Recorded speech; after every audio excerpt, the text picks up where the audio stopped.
Install Android 10 on UMIDIGI A3 via LineageOS 17.1 GSI Treble ROM. Please check the description for important notes and all the download links.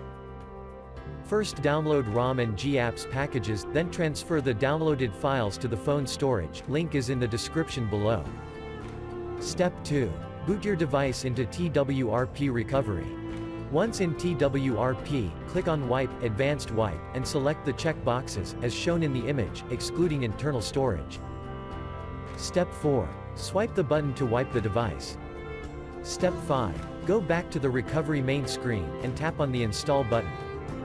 Step 6. Navigate to the storage, and select the ROM ZIP file. Step 7. Finally, swipe the button on the screen, to install ROM file. Step 8.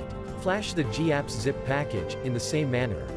Step 9. After GApps flashing completes, select Wipe Cache and dalvik from bottom left side of screen, and swipe to wipe.